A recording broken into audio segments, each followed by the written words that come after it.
I am the marketing team leader at the Whole Foods store here in Lake Norman. Very happy to be here. Still fairly new with the company, but chose to be with Whole Foods for the missions and values that it stands for. You can work for companies where you can go to work every day and then you go home every day and that's it. Or you can come and work here and feel good about what you're doing every day. Each Whole Foods Market store, while we are a national company, actually a global company, we are very localized in what we do. So each Whole Foods store is not only uniquely different in the way that it looks and the things that it sells based on the local community that they're in, but also in the community outreach programs that they would choose to participate in. So we have our core values on the wall in the back of the house and the front of the house for customers to see. We have 8 core values, but they don't change. And as you can see here, we sell the finest natural organic, good quality products. We have an emphasis on local and global partnerships. We have environmental stewardship standards that we adhere to no matter what. We delight and nurture our customers. We make sure our team members are empowered and always feel great. We have healthy eating education opportunities like through our Whole Kids Foundation, to make sure that we're encouraging our younger generation to participate in healthy eating, to come in the store and see what we have. We want to keep up with our shareholders and make sure they're happy, and then keep the company happy with our profits and growth so that we can keep spreading the mission of Whole Foods.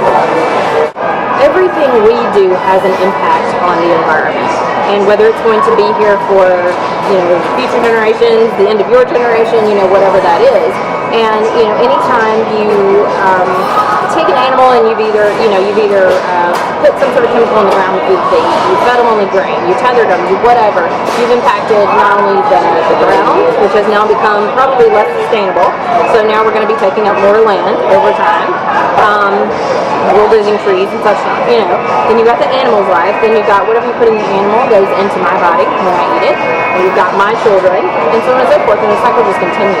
And it's just, it's our job as citizens of Earth, if you will, to make sure that we are responsible with the environment and that it's still here for generations to come.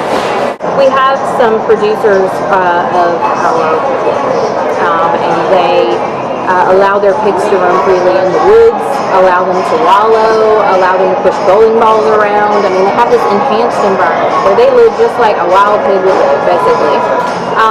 This impacts the meat such that they're a lot leaner, the meat's a lot denser, you get more flavor, which is the quality of the meat is directly related to basically the happiness of the animal while it lives. Anytime you impact an animal's environment, just like with humans, you are impacting somehow their chemical makeup. The most important thing is the transparency. You can ask our meat guys what farm it came from, what city it came from, and we can even dig into further exactly how that process went down. If somebody really wants to know, we can find out. And that's important to me as a consumer. That farmer not only treats his pigs well, but also his family dog is taken care of, his farm is clean, his workers on his farm are paid good wages. I mean, these are all things that enter into that, and that only has, a larger effect on the environment. The Whole Foods Market people go there, we don't just talk about it. We go there and we see it. And if they're not doing what they're supposed to be doing, that's Whole Foods Market standards and that's a gas standard and all that. We don't use it. That's just the bottom line.